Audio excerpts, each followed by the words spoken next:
Hi friends, online preparation में आप सभी का एक बार बहुत बहुत स्वागत है। एंड फ्रेंड्स, आपके कंटिन्यू डिमांड्स आ रहे हैं कि जो क्वेश्चन आंसर है वो आपको अवेलेबल करवाया जाए, जो भी आपके पेपर हुए 509 के। तो फ्रेंड्स, मैं आपको बता दूं कि अभी मैं जो है आउट ऑफ स्टेशन हूँ इस वक्त, इसलिए मैं कोई भी आंसर की आपको अवेलेबल नहीं करवा पाई हूँ। और हमारी कोशिश थी कि हम अवेलेबल करवाएं, बट चलिए आज एक जो आंसर की है ये सेट सी की है, आपकी बिहार की है, सेट सी देख लेते हैं। ठीक है, तो इसके हम क्वेश्चंस ले लेते हैं कि कौन कौन से क्वेश्चन है। देखिए, जनरली इस बार के जो आपके पेपर हुए हैं इसमें एक्चुअली हुआ क्या है कि जो आपके क्वेश्चंस हैं वो बिल्कुल मिलते जुलते हैं। सेट ABC बनाया गया है, लेकिन क्या आप मल्टीपल चॉइस के क्वेश्चन देखते हैं तो बिल्कुल ये सेम है, मिलते जुलते हैं। ओके, तो चलिए इसमें देख लेते हैं। इसमें पहला जो क्वेश्चन है वो ले लेते हैं कि सामाजिक विज्ञान के अधिगम में शिक्षकों के विषय के किस पक्ष में विद्यार्थियों के सुधार पर अधिक ध्यान देना होता है। यानी सामाजिक विज्ञान के अधिगम में शिक्षकों को विषय के किस पक्ष में विद्यार्थियों के सुधार पर अधिक ध्यान देना होता है। अवधारणा पर, रुचि पर, लेखन कौशल पर या समझ पर। तो देखिए, इसका जो राइट आंसर है वो आपका डी हो जाएगा, समझ हो जाएगा कि सामाजिक विज्ञान के अधिगम में शिक्षकों को जो है विषय के समझ पक्ष पर जो अधिक ध्यान देना होता है विद्यार्थियों के। ठीक है, इसी तरह से हम नेक्स्ट क्वेश्चन ले लेते हैं। जो अगला क्वेश्चन है वो है कि निम्नलिखित में से कौन सा उपागम राजनैतिक दलों की वृद्धि के अध्ययन में लोकप्रिय नहीं है। कौन सा ऐसा उपागम है जो राजनैतिक दलों की वृद्धि के अध्ययन में लोकप्रिय नहीं है। तुलनात्मक है, मनोवैज्ञानिक है, मार्क्सियन है या क्षेत्रीय है। तो देखिए, इसका जो राइट आंसर है वो आपका हो जाएगा सी, मार्क्सियन। क्योंकि जो तुलनात्मक अध्ययन है, मनोवैज्ञानिक अध्ययन है, क्षेत्रीय अध्ययन है, उपागम है, ये बहुत ही फेमस उपागम है, आपने भी नाम सुना है। लेकिन मार्क्सियन एक ऐसा उपागम है जिसका आपने जो नाम नहीं सुना है। तो इसका राइट आंसर सी हो जाएगा। ठीक है, अगला क्वेश्चन ले लेते हैं कि भूमि रूपों और उसके क्रम विकास का अध्ययन किया जाता है। जो भूमि रूप है और उसके क्रम विकास का अध्ययन किस में किया जाता है। जल विज्ञान में, भू आकृति विज्ञान में, जलवायु विज्ञान में, मृदा भूगोल में।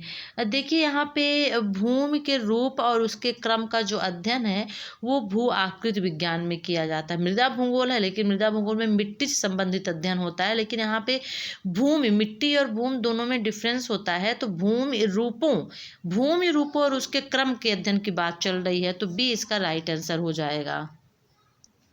तो राइट आंसर इसका हो जाएगा बी, भू आकृति विज्ञान। सॉरी, चलिए नेक्स्ट क्वेश्चन देख लेते हैं।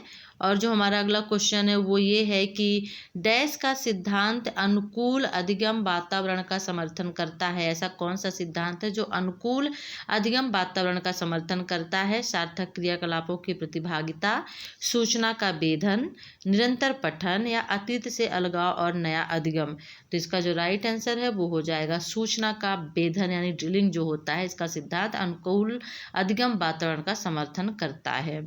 नेक्स्ट क्वेश्चन ले लेते हैं कि सामाजिक विज्ञान सरकार के रूपों से संबंध रखता है। यह विषय वस्तु ली गई है, यानी सामाजिक विज्ञान जो है सरकार के रूपों से संबंध रखता है। यह विषय वस्तु कहाँ से ली गई है। भूगोल से, राजनीति विज्ञान से, इतिहास से या अर्थशास्त्र से। तो देखिए, इसका जो राइट आंसर है वो आपका हो जाएगा राजनीति विज्ञान से। देखिए, यहाँ पे सामाजिक विज्ञान जो है उसमें सरकार के रूपों से संबंध रखता है। सामाजिक विज्ञान सरकार के रूपों से संबंध किस चीज़ में रखेगा। ज्योग्राफी में जो आप एक कहना चाहिए कि एक स्ट्रक्चर जो आप पढ़ते हैं भारत के बारे में जो आप पढ़ते हैं वो आपको भूगोल में, इतिहास में, अर्थशास्त्र में नहीं बल्कि राजनीति विज्ञान में मिलता है। ढांचा आप पढ़ते हैं, ठीक है ना। तो इसका राइट आंसर क्या हो जाएगा, राजनीति विज्ञान हो जाएगा। इसी तरह से नेक्स्ट क्वेश्चन ले लेते हैं कि विद्यार्थियों को पर्यावरण यानी चिंताओं के साथ परिचित कराने के लिए उन्हें शिक्षित करने की आवश्यकता है किसमें। यानी कि जो विद्यार्थियों को है पर्यावरण में, जो हम लोग पर्यावरण के बारे में सोचते हैं, कितनी सारी चिंताएं हैं, उनसे परिचित कराने के लिए आपको क्या पढ़ाना जरूरी है। विश्व भूगोल, विश्व एंथ्रोपोलॉजी या विश्व इतिहास में या विश्व राजनीति में। तो इसका राइट आंसर हो जाएगा विश्व भूगोल में, यानी कि भूगोल में जनरली हम पर्यावरण के बारे में ही पढ़ते हैं।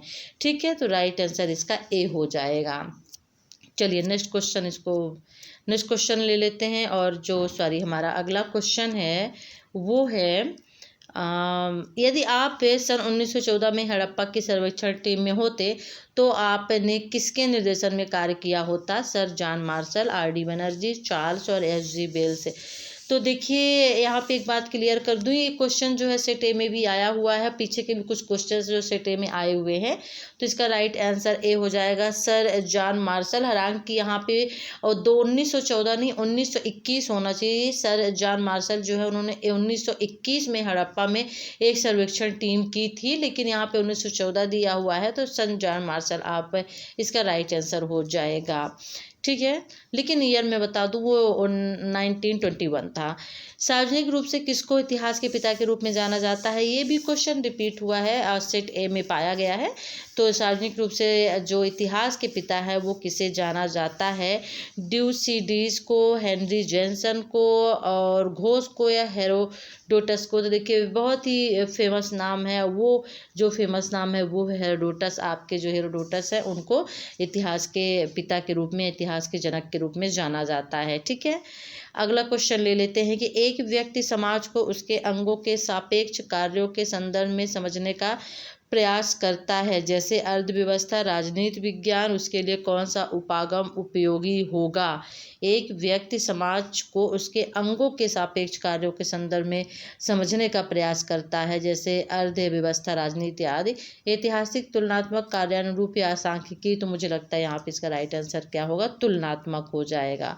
और लास्ट क्वेश्चन देख लेते हैं जो वेरी इंपॉर्टेंट क्वेश्चन आपका है कि निम्नलिखित में से कौन सा वैश्विक मुद्दा नहीं है? परमाणु ऊर्जा का खतरा, प्राकृतिक आपदाएं, भूस्खलन और आतंकवाद। तो देखिए यहाँ पे मुद्दा नहीं है क्वेश्चन है, तो परमाणु ऊर्जा का खतरा भी मुद्दा है, प्राकृतिक आपदाएं भी मुद्दा है, आजकल वैश्विक मुद्दा बन चुकी हैं, और आतंकवाद तो सबसे पहला मेन इंपॉर्टेंट मुद्दा है आपका वैश्विक यानी पूरे विश्व का। ठीक है ना। तो भूस्खलन जो है कैसा है, जो जनरली कहीं होता है कहीं नहीं होता है, वो स्टेट और कंट्री के अकॉर्डिंग होता है, इसलिए भूस्खलन जो है वैश्विक मुद्दा नहीं है। और जो तीनों हैं ये तीनों वैश्विक मुद्दा हैं। तो ये थे आपके आज के एमसीक्यू जो कि आपके पेपर 509 के। और सेट की बात करें तो सेट सी से बिहार का है, सहरसा का है।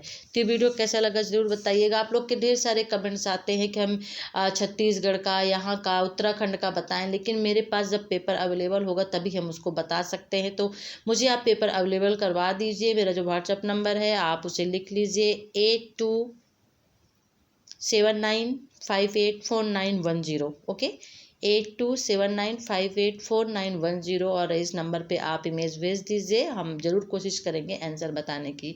तो वीडियो अच्छा लगे तो लाइक करिए, शेयर करिए, चैनल को सब्सक्राइब नहीं किया है तो सब्सक्राइब कर लीजिए, क्योंकि अब हम आपके लिए टेट की प्रिपरेशन जो है कराएंगे। मेरे पास कमेंट्स बहुत से आ रहे हैं वर्ग 3 के लिए।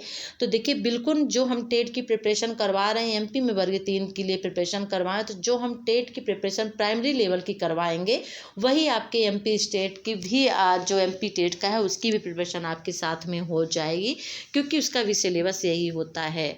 तो चैनल को आप सब्सक्राइब कर लीजिए। चलिए फिर नेक्स्ट वीडियो के साथ हम आपसे फिर मिलते हैं, तब तक के लिए टेक केयर, बाय।